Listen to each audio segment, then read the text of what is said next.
दोस्तों, अब तक की कहानी में हमने देखा कि पूरे ग्रुप में सबसे ज्यादा मजे टॉड ले रहा था, जिसमें वो दिन में मेलिसा के साथ सुहागरात मनाता और रात होते ही एरिका के पास चला जाता। इसी बीच एक दिन गैल उसके पास आती है और पूछती है कि क्या तुम मेरे बच्चे के बाप बनना चाहोगे, जिस पर टॉड उसे तुरंत हाँ बोल देता है और लगे हाथों उसकी पप्पी भी ले लेता है। वहीं फिलिप और कैरल काफी कोशिशें कर करके थक चुके थे, लेकिन कैरल प्रेग्नेंट ही नहीं हो पा रही थी। इसलिए वो फिलिप के लिए एक फर्टिलिटी किट लेकर आती है ताकि उसे ये पता चल सके कि कहीं कमी इस साले फिलिप में तो नहीं है। और जब फिलिप उस किट को ट्राई करता है तो रिजल्ट नेगेटिव आता है, जिसका मतलब था कि कमी फिलिप के अंदर ही थी और वो कभी बाप नहीं बन सकता। उधर टॉड 3 जगह पर मुंह मार मार के परेशान हो चुका था, इसलिए वो मेलिसा और एरिका को बता देता है कि मैं तुम दोनों के मजे ले रहा था और इसी बीच मैंने गेल को भी किस किया। वहीं फिलिप भी कैरल को बता देता है कि कमी तुम में नहीं बल्कि मुझ में है और मैं कभी भी बाप नहीं बन पाऊंगा। पर तभी कैरल वहाँ पर किसी को आते हुए देखती है जो कोई और नहीं फिलिप का भाई माइक होता है। तभी फिलिप भी भागता हुआ अपने भाई के पास जाता है और उसे गले लगाने की बजाय उसके पेट में एक जोरदार मुक्का मारता है। कहता है कि तेरी हिम्मत कैसे हुई मुझे अपनी शक्ल दिखाने की, मेरी गर्लफ्रेंड को छीनने के बाद भी तेरा मन नहीं भरा क्या। माइक कहता है कि भाई तू उस बात को लेकर अभी भी बैठा है, तू जानता भी है मैं पिछले 3 सालों से ऊपर स्पेस में फंसा हुआ था, जिस दौरान मैं हमेशा तुझे ही याद करता था और अब देख हम दोनों साथ में हैं, हम भाई हैं यार, हमें ऐसे लड़ना नहीं चाहिए बल्कि हमें तो खुश होना चाहिए। जो सुनकर फिलिप रोने लगता है और उसे गले लगा लेता है, जिसके बाद वो सभी से अपने भाई को इंट्रोड्यूस करवाता है। फिर रात को जब सभी डिनर कर रहे थे तभी माइक सबको बताता है कि मैं फिलिप को ढूंढता हुआ टक्सन गया था, जहाँ मुझे एक जले हुए घर में मेलबू जाने का नोट मिला। कैरल कहती है कि वो नोट मेलिसा ने वहाँ पर रखा था, जो करने के लिए माइक उसे दिल से थैंक यू बोलता है। जिसके बाद वो फिलिप का मजाक उड़ाना शुरू कर देता है जो वह हमेशा से करता था, जिसमें बाकी लोगों को भी बहुत मजा आता है। फिर अगले दिन माइक सभी लोगों को स्पेस की कहानियां सुनाने लगता है, जो सुनने में उन सबको भी मजा आ रहा था।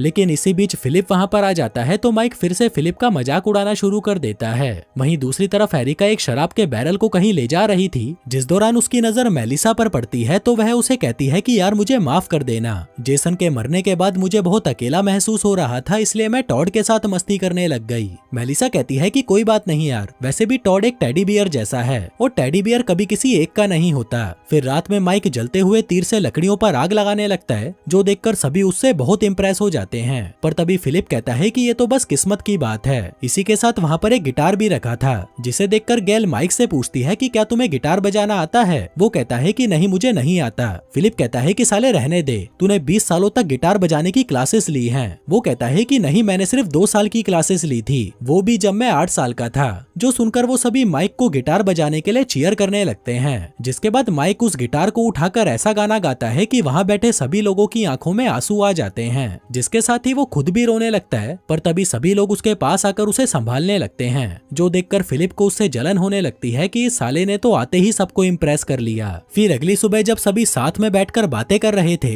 तभी फिलिप वहाँ पर आता है और कहता है कि मैंने आज एक बहुत बड़ी पार्टी रखी है, इसलिए आप सभी को 6 बजे सह परिवार मेरी पार्टी में जलूल जलूल आना है। जो कहकर वो वहाँ से चला जाता है। आगे टॉड जब टीवी पर भालू और उसके बच्चे को देखकर रो रहा था तभी वहाँ पर एरिका और मेलिसा आती है। कहती है कि हम दोनों ने आपसी सहमति से ये फैसला किया है कि तुम बारी बारी से हम दोनों के साथ सुहागरात मनाना जारी रखोगे। टॉड कहता है कि प्लीज यार मेरे साथ ऐसा मजाक मत करो। मेलिसा कहती है कि हम कोई मजाक नहीं कर रहे, हम दोनों सच में तेरे साथ सुहागरात मनाने के लिए तड़पी जा रही हैं। जो सुनकर फिलिप बहुत खुश हो जाता है और उन दोनों को गले लगा लेता है। वहीं शाम के 6 बज चुके थे, लेकिन कोई भी अब तक फिलिप की पार्टी में नहीं पहुंचा था। फिर जब सभी वहाँ पर आते हैं तो फिलिप कहता है कि मैं पिछले 3 घंटों से तुम्हारा इंतजार कर रहा हूँ, जिससे किसी को भी कोई फर्क नहीं पड़ता। आगे फिलिप उन सभी के लिए गाना गाने लगता है, लेकिन सिर्फ कैरल को छोड़कर कोई भी उसके गाने पर ध्यान ही नहीं दे रहा था। वहीं माइक उसका मजाक उड़ाने के लिए वहाँ पर उल्टा सीधा डांस करने लगता है, जो देखकर सभी जोर जोर से हंसने लगते हैं। फिलिप कहता है कि साले तू मेरी हर बात में अपनी टांग क्यों अड़ाता है, मैं मानता हूँ कि तुम मुझसे ज्यादा स्मार्ट है, ज्यादा फनी है और तेरे पास अच्छी नौकरी थी, लेकिन तू कहीं से भी परफेक्ट नहीं है, क्योंकि जब हमारी माँ मरने की हालत में थी तब मैं उनके साथ था और तू तो साले पता नहीं कहाँ पर अपनी गर्लफ्रेंड के साथ मजे मार रहा था।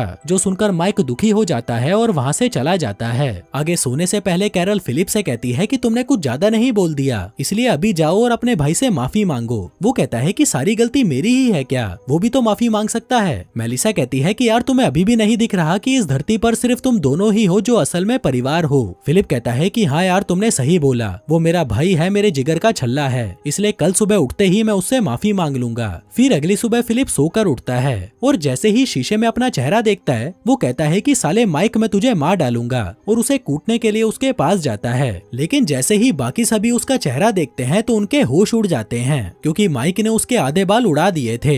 इतने में कैरल वहाँ पर आती है और फिलिप से कहती है कि यार तुमने ये कैसा हेयर स्टाइल रखा है। वो कहता है कि ये मैंने नहीं रखा बल्कि ये खुराफाती काम माइक का है। तभी माइक कहता है कि यार तू इसमें इतना अच्छा तो लग रहा है। फिलिप कहता है कि साले तुझे क्या लगता है मुझे बुरा लगा? मुझे बिल्कुल भी बुरा नहीं लगा, बल्कि अब से मैं हमेशा ऐसे ही रहूंगा। जो कहकर वो गुस्से में वहाँ से चला जाता है। फिर रात में वो इसका बदला लेने के लिए माइक के बिस्तर में खुजली वाले पत्ते डाल देता है। इसी बीच उसकी नजर वहाँ पर रखे गिफ्ट बॉक्स पर पड़ती है, जिसको जब वह खोलकर देखता है तो उसमें बहुत सारी नोटों की गड्डियां पड़ी हुई थी। अब फिलिप जैसे ही एक गड्डी उठाता है तभी उसमें से एक परमानेंट इंक निकलती है जो सीधा उसके मुंह पर आकर गिरती है, जिस पर वो तुरंत भागता हुआ आईने के सामने आता है और उसे हटाने की कोशिश करता है, लेकिन उससे वो इंक नहीं हटती। इसी दौरान उसकी नजर वहाँ पर रखे हुए कैरल के मेकअप पर जाती है। फिर अगली सुबह जब सभी बातें कर रहे थे तभी फिलिप वहाँ पर आता है, जिसकी शक्ल देखकर सभी हैरान हो जाते हैं। एरिका पूछती है कि क्या तुमने मेकअप किया है? वो कहता है कि हाँ मैंने मेकअप किया है क्योंकि मैं ये देखना चाहता था कि लड़कियां मेकअप करने के बाद कितनी सुंदर लगती हैं। जिसके बाद वो माइक से पूछता है कि कल रात को तुम्हें नींद कैसी आई? माइक कहता है कि यार मुझे तो बहुत अच्छी नींद आई क्योंकि मैं सड़क के उस पार वाले बड़े घर में जाकर सोया था।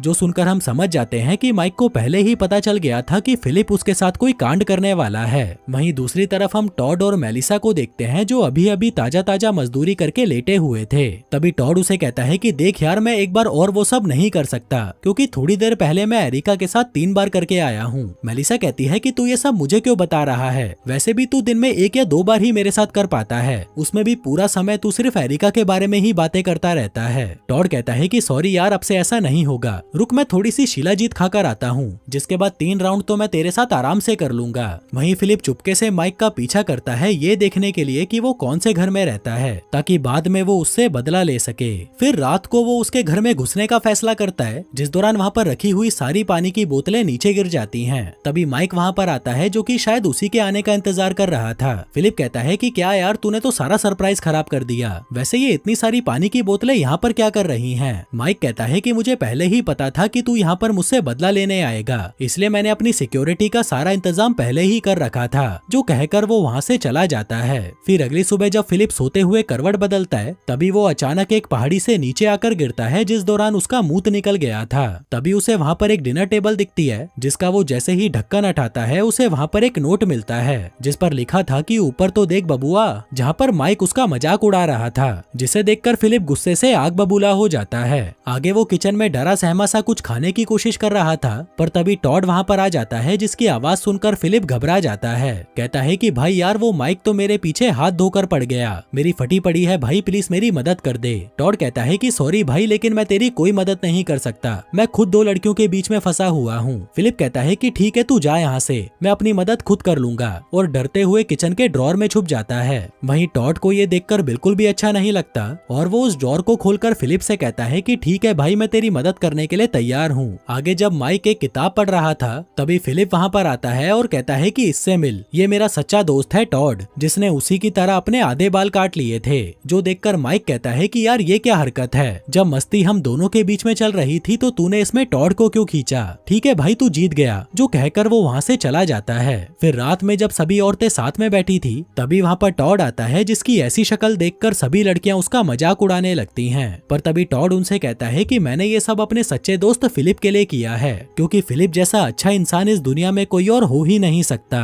और हाँ कैरल, मुझे पता है कि तुम्हें बच्चे चाहिए, इसलिए अगर तुम चाहो तो मैं तुम्हें प्रेग्नेंट कर सकता हूँ। वैसे भी मेरे अंदर इतना माल भरा पड़ा है कि मैं यहाँ पर बैठी सभी औरतों को प्रेग्नेंट कर दूं। जो कहकर वो वहाँ से चला जाता है। तभी उसके पीछे पीछे कैरल उसके पास आती है और कहती है कि क्या तू सच में मुझे प्रेग्नेंट कर सकता है? वो कहता है कि हाँ बिल्कुल, सिर्फ 1 रात की तो बात है। जो कहकर वो वहाँ से चला जाता है। फिर अगली सुबह जब फिलिप कैरल के पास आता है तो वह उसे कहती है कि देख यार हमने बच्चा पैदा करने की कितनी कोशिशें की लेकिन कोई फायदा नहीं हुआ, इसलिए कल रात मैंने इसके लिए टॉड से पूछा जो मेरी मदद करने के लिए खुशी खुशी तैयार है। फिलिप कहता है कि वाह यार ये तो बहुत अच्छी बात है। कैरल कहती है कि यार मैं तो डर गई थी, मुझे लग रहा था कि तू मुझ पर गुस्सा करेगा क्योंकि मैं टॉड के साथ रात बिताने वाली हूँ। फिलिप कहता है क्या मतलब रात बिताएगी? मुझे तो लग रहा था कि तू सिर्फ उसका स्पर्म लेगी। वो कहती है कि नहीं, मुझे पुराने वाले तरीके से ही प्रेग्नेंट होना है, जैसे सभी लड़कियां होती हैं मजदूरी करके, और अगर तुम्हें ठीक नहीं लगता तो मैं माइक के साथ कर लेती हूँ। जिस पर फिलिप काफी देर तक सोच विचार करता है और फिर कैरल से कहता है कि नहीं, तू टॉड के साथ ही सुहागरात मनाकर प्रेग्नेंट होगी।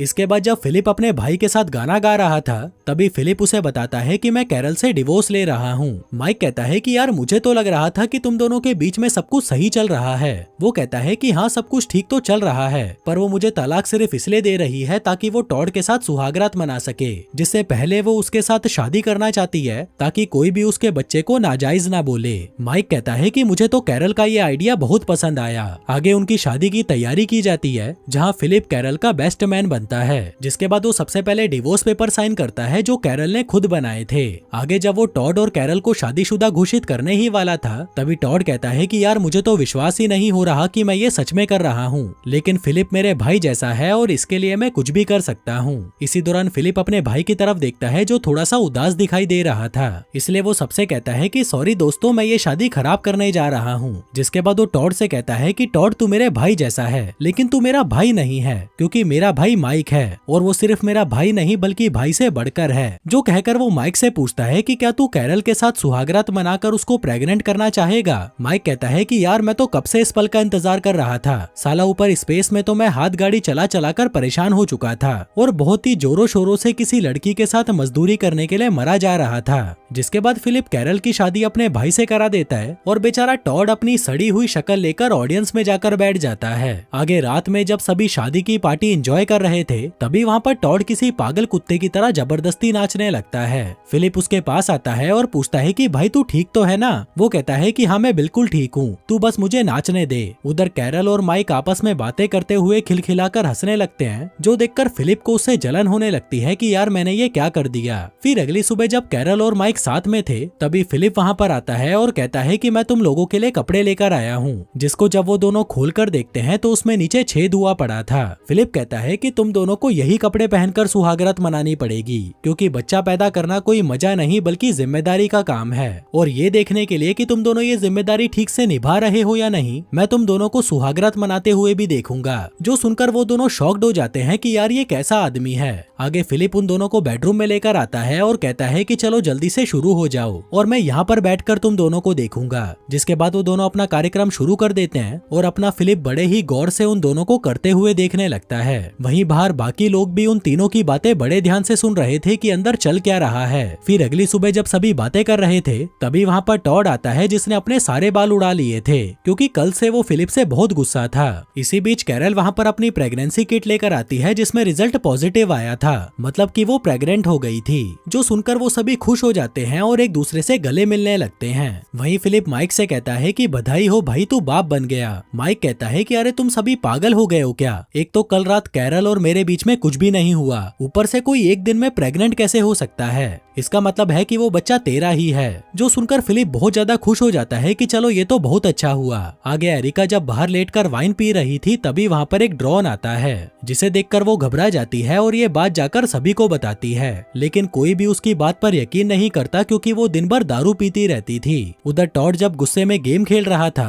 तभी फिलिप वहाँ पर आता है और उससे पूछता है कि भाई क्या तू मेरे साथ घूमने चलेगा। टॉड कहता है कि नहीं, अपने भाई को ले जा। फिलिप कहता है कि यार तू अभी भी उस बात को लेकर बैठा हुआ है। टॉड कहता है कि जब से तेरा भाई आया है तो मुझे भूल ही गया है। फिलिप कहता है कि भाई ऐसा कुछ नहीं है, बल्कि तू ही पूरे दिन उन दोनों लड़कियों के आगे पीछे लगा रहता है। टॉड कहता है कि नहीं, अगर तुझे मेरी परवाह होती तो उस रात मेलिसा के साथ मैं सुहागरात मना रहा होता, ना कि वो। जो कहकर वो वहाँ से चला जाता है। उधर दूसरी तरफ माइक अब गैल के साथ समय बिताने लगा था, जिस दौरान गैल को भी उसके साथ बहुत अच्छा लग रहा था। वहीं एरिका पानी पीने की कोशिश कर रही थी जिसमें उसे बहुत बुरा लगता है क्योंकि वो हमेशा वाइन पीती रहती थी। उधर माइक जब गाय का दूध निकालना सीख रहा था तभी उसे हल्की सी खांसी आती है जिसे वो इग्नोर कर देता है। इसी बीच टॉड भी वहाँ पर दूध लेने आता है और कहता है कि तुम दोनों ने तो सब कुछ खत्म कर दिया होगा और मेरे लिए तो कुछ भी नहीं बचा होगा। फिलिप कहता है कि अबे मोटे, ये गाय क्या सिर्फ तेरे अकेले की है, हम तो निकालेंगे दूध, तेरे को जो उखाड़ना है उखाड़ ले। पर तभी टॉड देखता है कि माइक के मुंह से खून निकल रहा है, जो बात वो अंदर जाकर सबको बता देता है।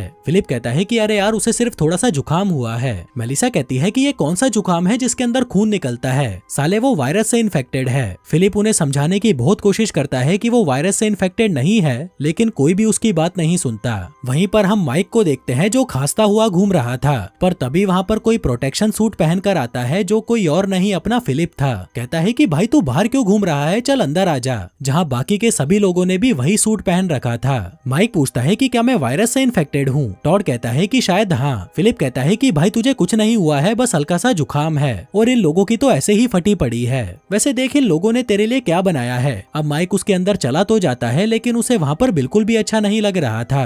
फिर कुछ देर बाद गैल माइक के पास आती है और वो दोनों बातें करने लगते हैं। माइक कहता है कि सॉरी यार, मेरी वजह से तुम लोगों को इतनी प्रॉब्लम हो रही है। जिस पर गैल कहती है कि कोई बात नहीं, वैसे भी मैं फिलिप की बात पर यकीन करती हूँ कि तुम्हें सिर्फ जुकाम है। जो कहकर वो अपना सूट उतार देती है, जिसके बाद वो दोनों एक दूसरे को किस करने लगते हैं, जो सब बाहर बैठे बाकी लोग भी देख रहे थे। पर तभी अचानक वो सभी दौड़कर बाहर आते हैं और देखते हैं कि उनकी गाय मर चुकी है। तभी मेलिसा पूछती है कि क्या माइक इस गाय के पास आया था। टॉड कहता है कि हाँ, वो दूध निकालने आया था। मेलिसा कहती है कि फिर तो माइक को अभी के अभी यहाँ से जाना होगा। फिलिप कहता है कि क्या तुम लोग पागल हो गए हो, फिलिप के हाथ लगाने से ये गाय मर सकती है क्या। मेलिसा कहती है कि फिर तू ही बता दे गाय को क्या हुआ है। वो कहता है कि शायद ये बूढ़ी हो गई होगी, लेकिन कोई भी उसकी बात नहीं मानता और वो सभी मिलकर माइक को वहाँ से बाहर निकालने लगते हैं। पर तभी फिलिप उन्हें कहता है कि अगर मेरा भाई यहाँ से गया तो मैं भी उसके साथ जाऊंगा। वहीं मेलिसा टॉड से कहती है कि सबसे पहले फिलिप को उठाकर बाहर फेंक। जिस पर फिलिप टॉड को धमकाते हुए कहता है कि मोटे, अगर एक कदम भी और आगे बढ़ाया तो मैं तुझे गोली मार दूंगा। मेरे भाई और मुझ में एक ही खून है, अगर मैं वायरस से इम्यून हो सकता हूँ तो वो भी हो सकता है। जो सुनकर वो सभी लोग उन्हें अकेला छोड़कर कहीं और सोने चले जाते हैं। वहीं माइक कहता है कि अगर सभी लोग यही चाहते हैं कि मैं यहाँ से चला जाऊँ तो इसमें क्या प्रॉब्लम है। फिलिप कहता है कि अरे नहीं यार, तुझे कुछ नहीं हुआ है, चल चुपचाप मेरे पास आकर सो जा।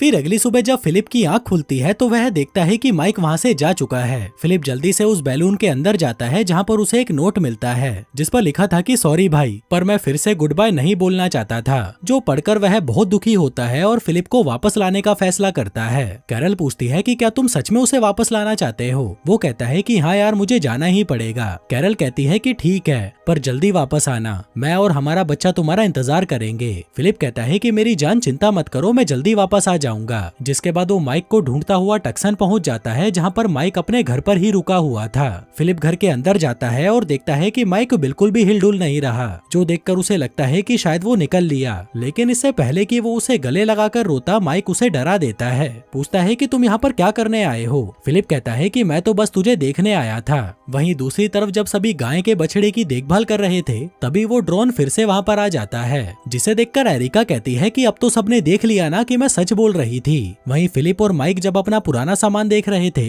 तभी माइक को खांसी आने लगती है तो वह उठकर वहाँ से जाने लगता है, लेकिन तभी अचानक वो वहीं पर गिरकर बेहोश हो जाता है। उधर बाकी सभी ड्रोन को बता रहे थे कि हम सभी अच्छे लोग हैं और हमसे डरो मत, पर तभी वहाँ पर मेलिसा बंदूक लेकर आती है और उस ड्रोन को उड़ा देती है। कहती है कि तुम सब पागल हो गए हो क्या, कोई हम पर निगरानी रख रहा है और तुम लोग इतने खुश क्यों हो रहे हो, क्या पता वो हमारे लिए खतरा हो सकता है। दूसरी तरफ फिलिप माइक को उठाकर बिस्तर पर लिटा देता है, जहाँ जब उसकी आंख खुलती है तो वह पूछता है कि मैं कितने समय से सो रहा हूँ। फिलिप कहता है कि भाई 4 साल से, जो कहकर वो हंसने लगता है और तभी उसे खांसी होने लगती है। माइक पूछता है कि भाई तू ठीक तो है ना, जिस पर फिलिप उसे अपना हाथ दिखाता है जिस पर खून लगा था और फिर वो जोर जोर से रोने लगता है। माइक कहता है कि भाई तू चिंता मत कर, सब कुछ ठीक हो जाएगा, पर तभी फिलिप उसे चिली सॉस दिखाकर चिढ़ाने लगता है। माइक कहता है कि देख भाई, इस समय तो मेरे साथ ऐसा मजाक मत कर, मुझे बिल्कुल अच्छा नहीं लग रहा। फिलिप कहता है कि और जो तूने मेरी ये हालत करी थी, तुझे क्या लगा मुझे अच्छा लग रहा था? मैंने तो उस दिन बस तुझे चिढ़ाने के लिए बोल दिया कि मुझे अच्छा लग रहा था, सच बताऊं ये एकदम वाहियात है। जो सुनकर माइक उसके सारे बाल काटने लगता है। वहीं फिलिप को भी अपने भाई के साथ समय बिताकर बहुत अच्छा लग रहा था। आगे माइक उसे कहता है कि भाई अब तू यहाँ से चला जा,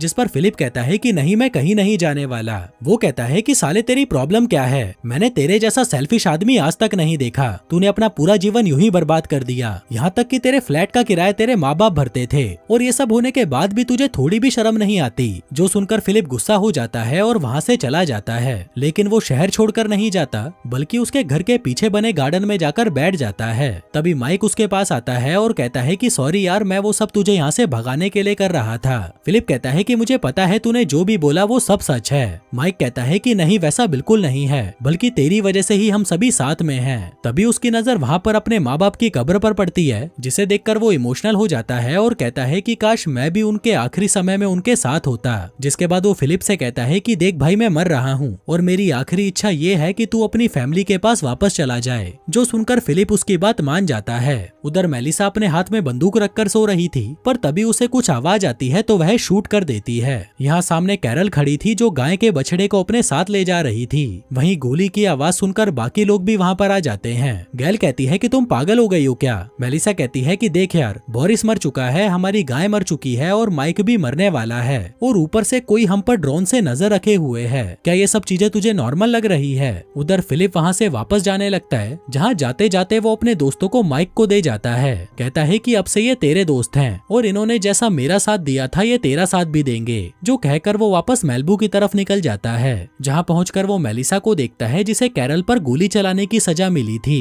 उधर एरिका किचन की खिड़की से कुछ अजीब सा देखती है और चिल्लाकर सभी को अपने पास बुलाती है, जहाँ वो लोग दूरबीन से देखते हैं कि समुद्र में एक बोट है जिसमें 3 लोग असला बारूद लेकर उनकी तरफ ही बढ़ रहे हैं। जो देखकर वो लोग घबरा जाते हैं कि साले अब ये कहां से टपक गए और अब हम लोग क्या करेंगे। और दोस्तों इसी के साथ ही इस सीजन की कहानी यहीं खत्म हो जाती है। बाकी दोस्तों लास्ट वीडियो के रिस्पॉन्स को देखकर मुझे नहीं लगता कि मुझे ये सीरीज आगे बढ़ानी चाहिए, क्योंकि मुझे ऐसा लग रहा है कि आप सभी लोग बोर होते जा रहे हो, इसलिए शायद मैं इस सीरीज को आगे एक्सप्लेन ना करूं। बाकी अगर आप लोग इस कहानी का अगला सीजन देखना चाहते हो तो वीडियो को लाइक करो और हाइप का बटन दबाओ, और अगर इस वीडियो पर 10,000 लाइक आ गए तो मैं समझ जाऊंगा कि तुम लोग अगला सीजन देखना चाहते हो। तब तक के लिए बाय।